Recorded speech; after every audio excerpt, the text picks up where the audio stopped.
बिस्मिल्लाहिर्रहमानिर्रहीम। नाज़रीन अस्सलाम वालेकुम, मैं हूँ इमरान वसीम। नाज़रीन, जस्टिस मंसूर अली शाह और जस्टिस मुनीब अख्तर की जानिब से chief justice of Pakistan justice Yahya Afridi को जो ख़त लिखा गया है, ये ख़त किस जज ने लिखा, ये ख़त किस जज की जानिब से लीक किया गया, ये तफसीलात आपकी खिदमत में पेश करने से पहले दो मुख्तसर सी ख़बरें हैं। एक तो नाज़रीन, जो इस्लामाबाद हाई कोर्ट में जस्टिस तारिक महमूद जहांगीरी की डिग्री से मुतल्लिक जो उनके खिलाफ मियाँ दाऊद ने को वारंटों की पटिशन दायर की थी, उसकी आज समाअत होना थी। और आपको याद होगा कि आज के इस समाअत के लिए जस्टिस सरफराज डोगर की जानिब से नया 2 रुकनी बेंच तश्कील दिया गया था। जस्टिस आज़म खान की जगह जस्टिस खादम हुसैन सोमरू को बेंच में शामिल कर लिया गया था। लेकिन अब नाज़रीन, डेवलपमेंट ये हुई है कि जस्टिस खादम हुसैन सोमरू की अलालत के बायस, उनके अनवेल होने के बायस जो केस की आज की समाअत है उसे पोस्टपोन कर दिया गया है, समाअत को मुलतवी कर दिया गया है। और अगली समाअत कब होगी ये तारीख भी नहीं दी गई है।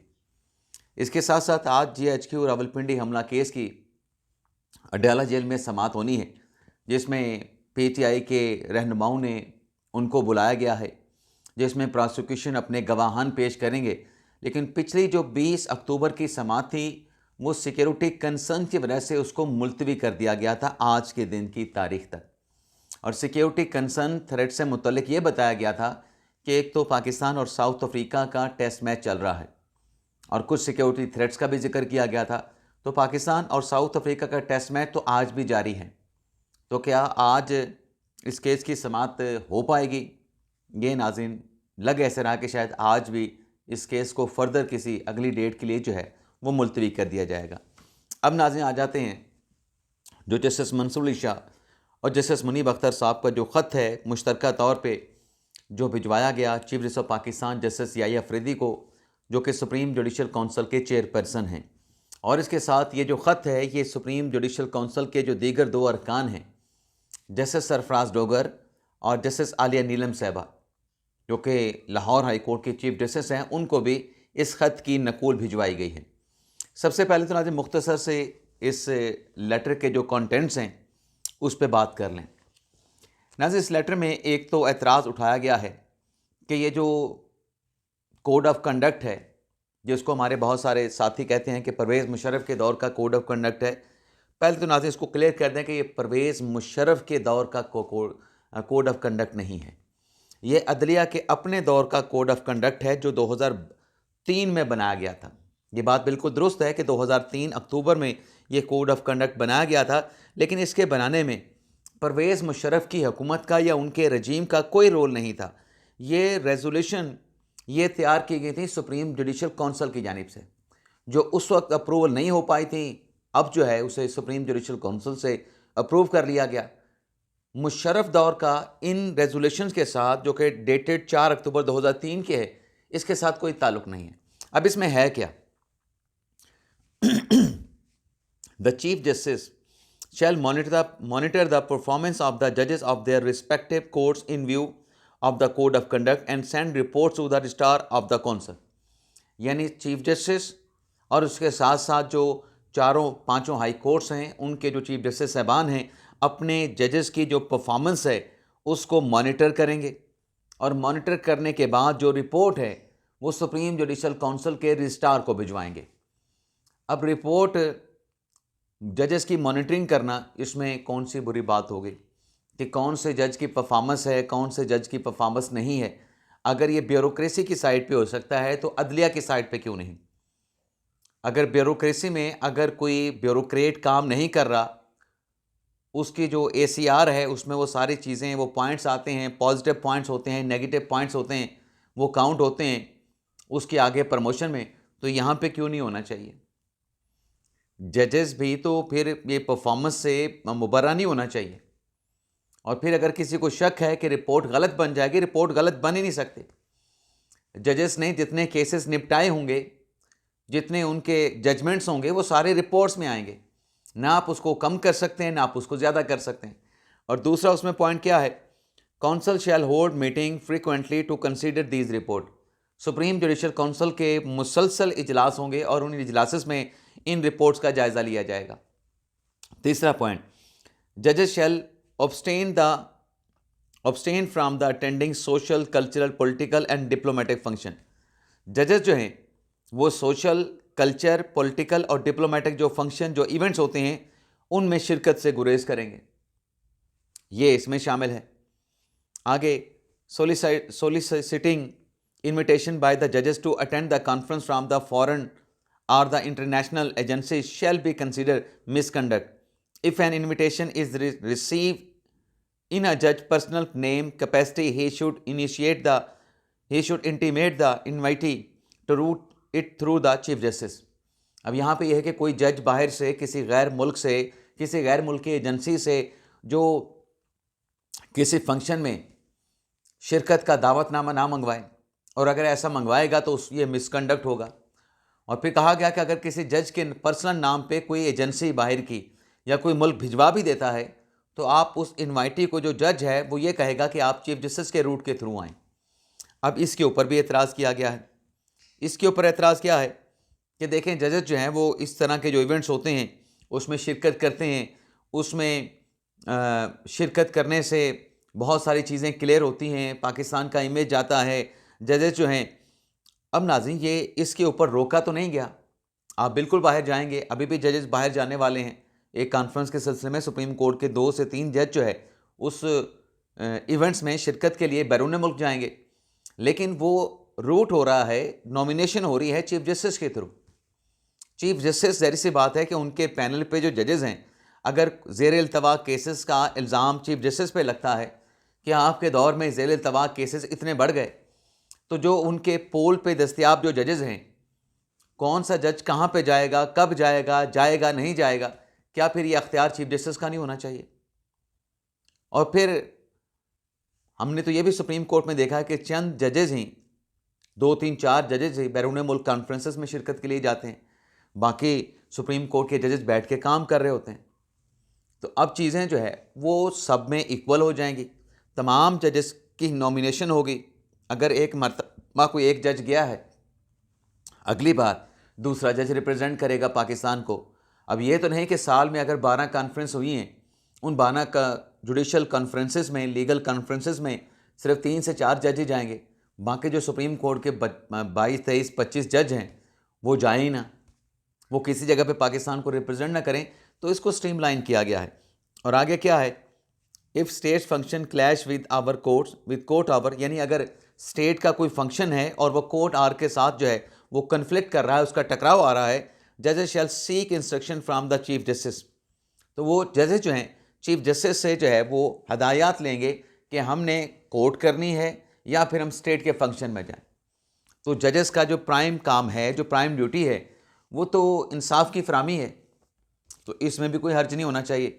अब नाज़रीन, ये जो लेटर है इसमें सबसे पहला जो एतराज़ है वो जस्टिस सरफराज डोगर साहब पे उठाया गया है कि चूँकि सरफराज डोगर साहब को सुप्रीम जुडिशल काउंसिल में शामिल कर लिया गया है और सरफराज डोगर के ख़िलाफ़ इस लेटर में मंसूर अली शाह और जस्टिस मुनीब अख्तर साहब ये लिखते हैं कि चूँकि इन साहब के ख़िलाफ़, डोगर साहब के ख़िलाफ़ इस्लामाबाद हाई कोर्ट के 5 जजेस की दरख्वास्त जो है वो पेंडिंग है, उनकी सीनियरिटी का मामला अभी तय होना बाकी है, तो लिहाजा उनको सुप्रीम जुडिशल काउंसिल में शामिल ना किया जाए।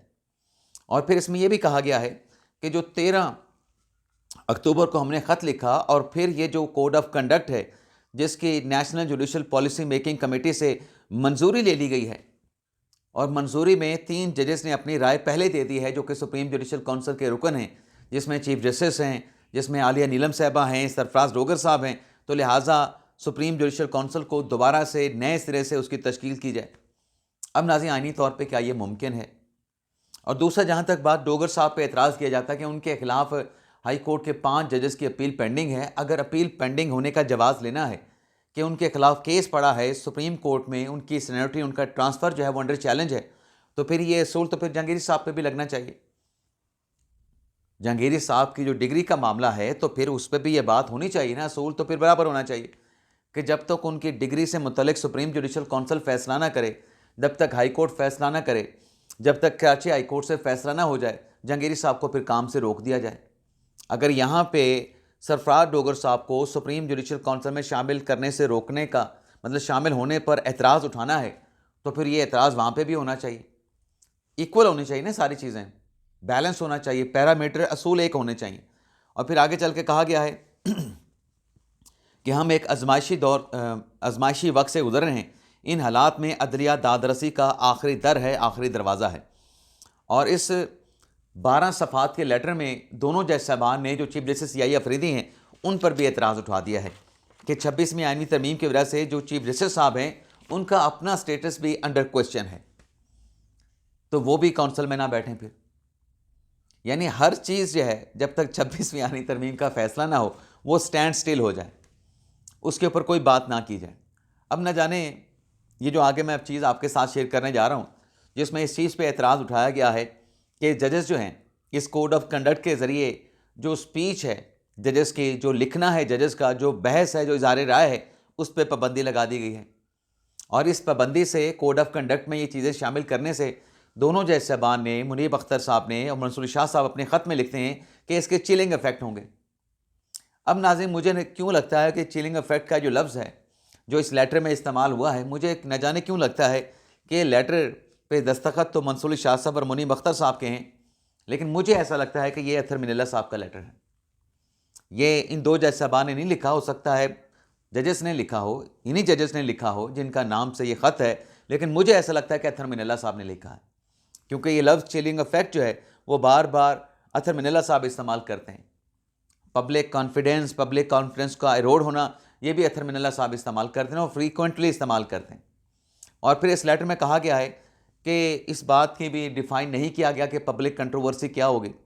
और फिर इसमें कहा गया है कि जो पब्लिक कंट्रोवर्सी से मुतल्लिक और मीडिया से बातचीत करने से जजेस को जो रोका गया है, तो इससे जज जो है मुल्ज़म बनने के खौफ से मुकम्मल तौर पे खामोशी अख्तियार करने पे मजबूर हो जाएगा और जजेस जो हैं कमरा अदालत में भी लबकुशाई नहीं करेंगे।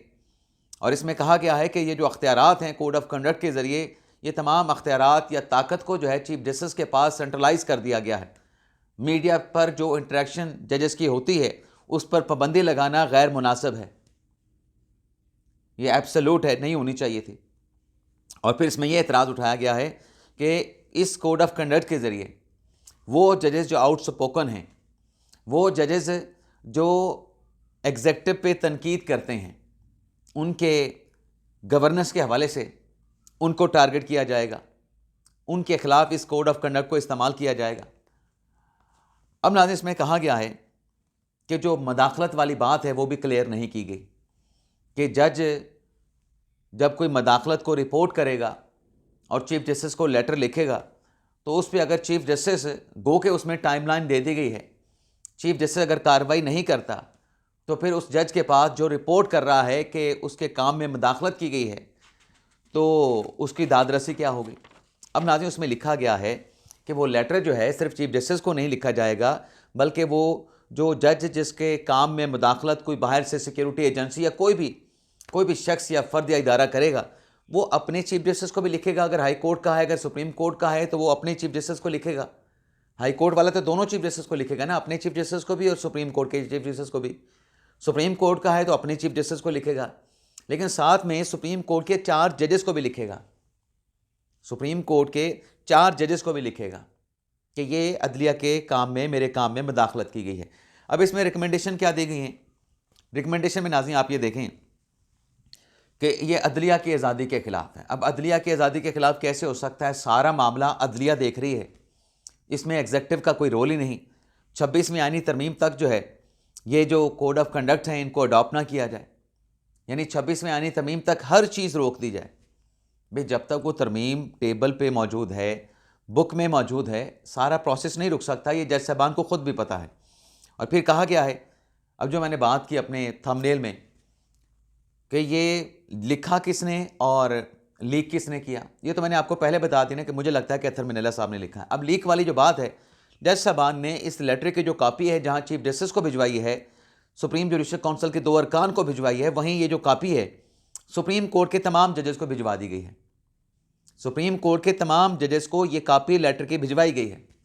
अच्छा, डायरेक्टली खुद अपने सुप्रीम कोर्ट के जजेस को भिजवा रहे हैं, और ये कॉपी जो है जो हाई कोर्ट के जजेस को भिजवाने का मामला है, इसके लिए सुप्रीम जुडिशल काउंसिल के सेक्रेटरी से कहा गया है कि हमारा ये जो लेटर है तमाम हाई कोर्ट के जजेस के पास जाना चाहिए तो लिहाजा आप हमारा ये जो लेटर है हाई कोर्ट के जजेस को पहुंचा दें, वो भी अपनी राय दे दें कि क्या उनको ये कोड ऑफ कंडक्ट एक्सेप्ट है या एक्सेप्ट नहीं है।